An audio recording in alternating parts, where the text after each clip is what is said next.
안녕하세요. 김건우 목사입니다. 1월 12일 수요일 아침입니다. 새해 첫 번째 수요 말씀 묵상을 보내드립니다. 코로나가 시작되고 첫 몇 개월은 매일매일 말씀 묵상을 보내드렸고 그 후로는 수요 말씀 묵상을 보내드렸습니다. 이렇게까지 길어질지는 몰랐는데요. 벌써 2년여가 되어갑니다. 올해도 말씀 안에서 교제할 수 있기를 바랍니다. 말씀을 읽고 듣고 쓰고 묵상하는 일이 내 삶의 패턴이요, 자연스러운 습관이요, 일상으로 자리 잡으면 좋겠습니다. 우리 모두의 묵상과 기도가 더 깊고 풍성해지기를 바랍니다. 그래서 그 어떤 상황 가운데에서도 쉽게 흔들리지 않는 반석 같은 믿음 갖게 되기를 주님의 이름으로 축복합니다. 새해가 시작되면서 매일 성경 큐티 본문이 요한복음으로 바뀌었습니다. 신약 성경에는 4개의 복음서가 있는데요. 그중 마태, 마가, 누가 이 세 복음서는 그 내용이 대체로 비슷하며 같은 관점으로 예수 그리스도의 생애를 기록하고 있기 때문에 공관복음이라고 부릅니다. 그에 비해 요한복음은 구조와 관점이 뚜렷하게 구별되기 때문에 4번째 복음서 제4복음서라고 불립니다. 초대교회 교부인 클레멘트는 요한복음을 영적인 복음서라고 불렀는데요. 공관복음에 비해 덜 사실적이고 덜 역사적이라는 의미가 아니라 보다 신학적이고 영적이며 은유적인 특징이 강하다는 뜻입니다. 때문에 요한복음은 표면적으로 보면 쉽고 만만해 보이기도 하지만 한 절 한 절 읽다 보면 만만치 않은 책으로 느껴지기도 하는 참 묘한 책입니다. 그래서 누군가는 요한복음을 이렇게 표현했다고 합니다. 요한복음은 어린아이가 물장구를 치면서 놀 만큼 얕은 물이기도 하지만 코끼리도 빠질 만큼의 깊은 물이기도 하다. 이 책의 저자가 12제자 중 하나인 사도 요한이라는 사실에는 거의 의심의 여지가 없습니다. 그의 아버지는 세베대, 그의 어머니는 살로메, 첫 순교자인 사도 야고보는 그의 형입니다. 요한의 어머니 살로메와 예수의 어머니 마리아가 친척 관계라는 설도 있지만 분명하지는 않습니다.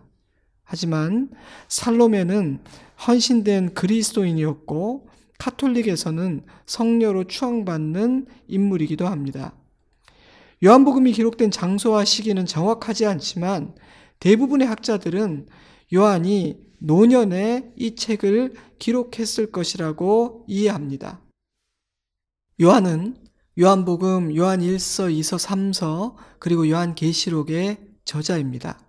그는 모든 사도들이 순교한 후 마지막까지 살아남았던 사도인데요. 일찍 순교한 사도들과 끝까지 살아남아 글을 쓰고 성도들을 가르쳤던 사도 요한, 누구의 짐이 더 무거웠을까? 아마 요한이 아닐까? 저는 종종 그런 생각을 해봅니다. 2022년 새해를 시작하면서 주일에는 누가복음을 묵상하고 큐티는 요한복음을 본문으로 하게 되었는데요.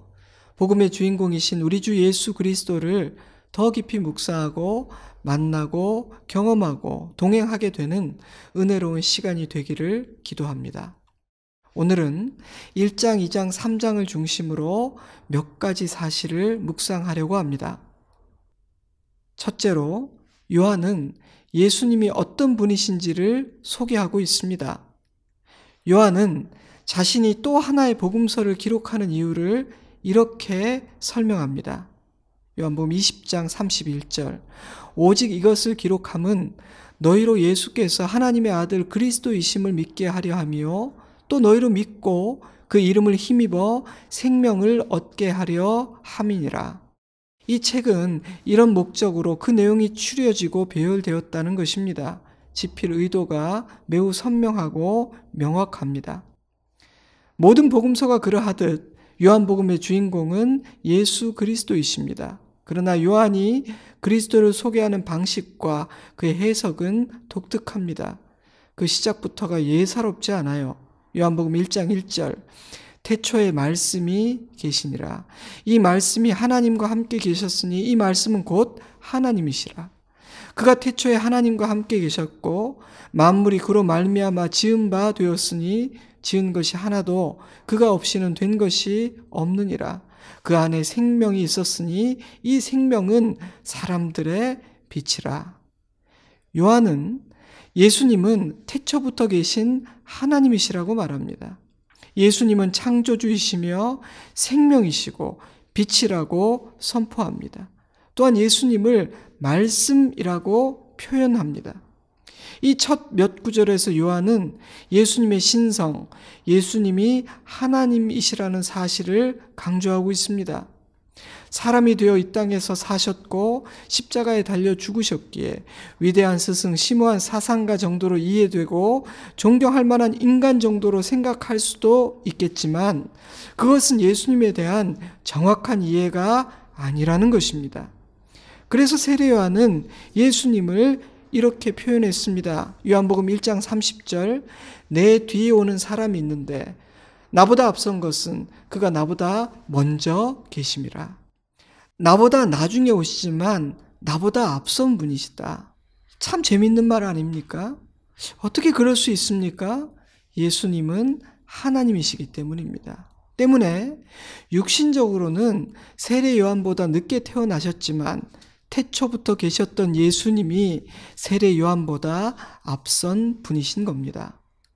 예수님을 말씀, 로고스라고 표현한 것도 요한복음의 독특함입니다. 요한복음은 예수님을 참 다양한 이미지와 비유로 소개하고 있기 때문에 말씀이라는 한 단어로 예수님을 설명하거나 제한하려 해서는 안 됩니다.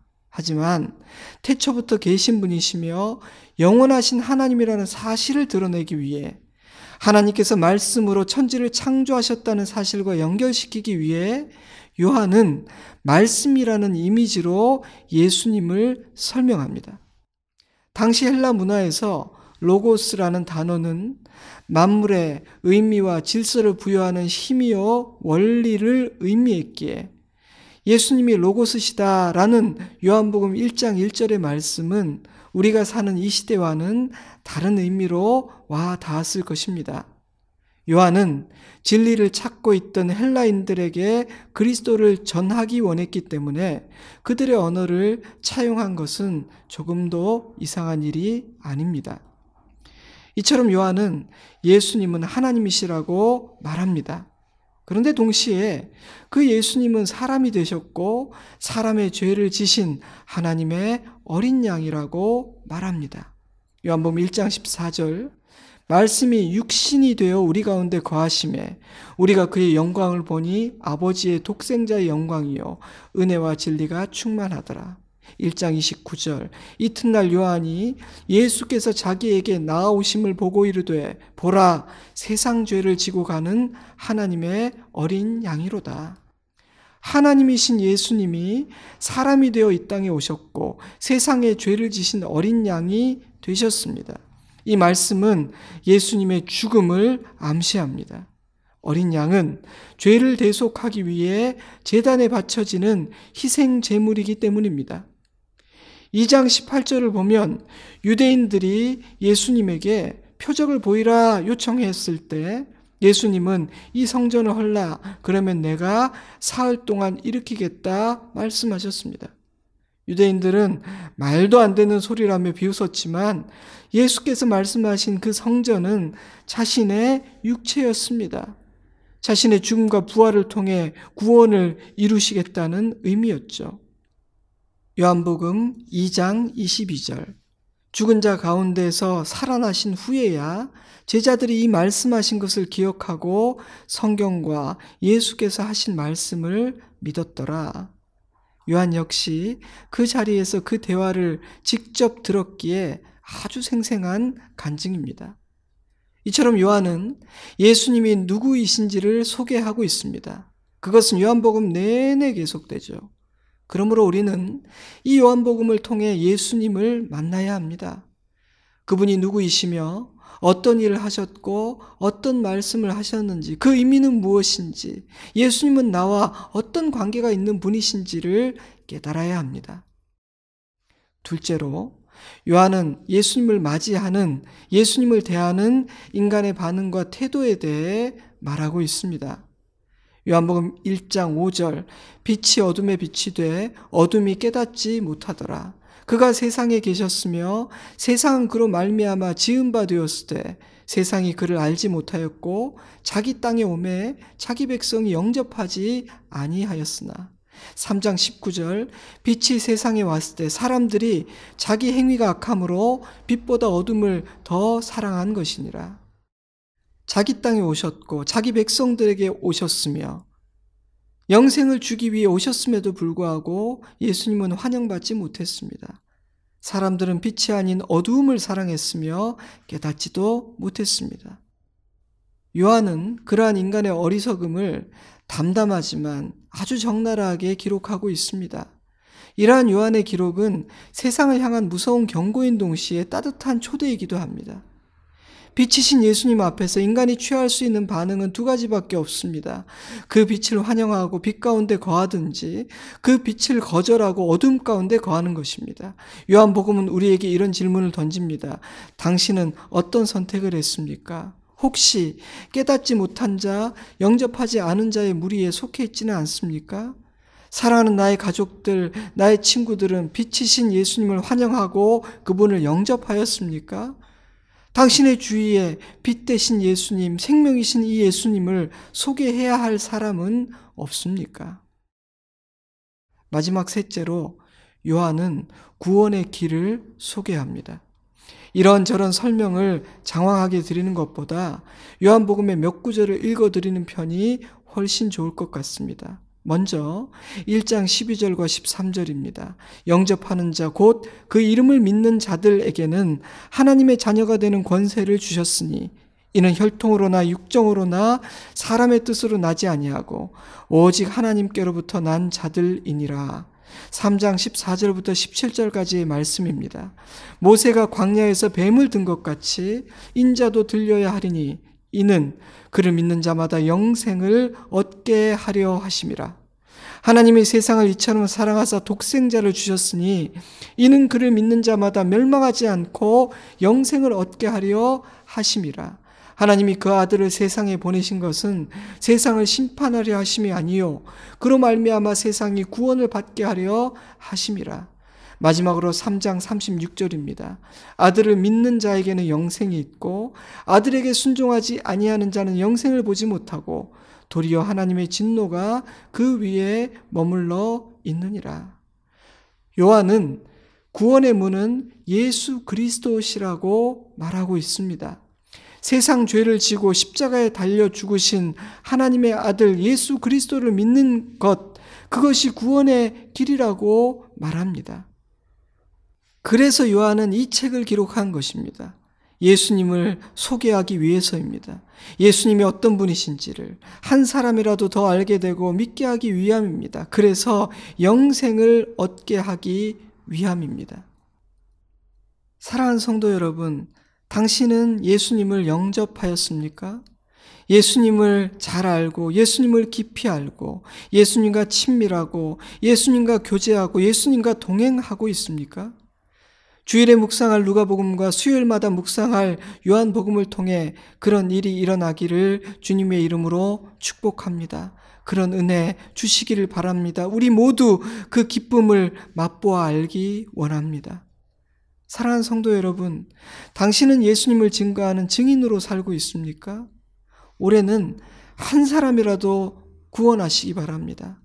복음을 전할 기회, 나의 예수님을 소개할 기회를 절대 놓치지 않으시기를 바랍니다. 이 일을 마음에 품고 거룩한 목표를 세우시기 바랍니다. 오늘은 여기까지만 나누도록 하겠습니다. 앞으로의 수요 말씀 묵상이 한 절 한 절을 자세히 풀어가는 그런 시간이 되지는 않을 것 같은 그런 예감이 드네요. 그때그때 주시는 감동과 은혜를 따라 주시는 본문, 그 말씀들을 함께 묵상하며 주님의 뜻과 마음을 깨닫게 되기를 기도합니다. 깨닫는 즐거움, 복음 안에서 자유하게 되는 기쁨이 있기를 바랍니다. 이제 잠시 기도하는 시간을 갖도록 하겠습니다. 올 한 해 동안 나눌 이 말씀 묵상의 시간을 위해서도 기도해 주시고 축복해 주시기 바랍니다. 저는 주일에 뵙겠습니다. 사랑하는 성도 여러분, 평안하십시오. 건강하세요. 여러분을 축복합니다. 샬롬.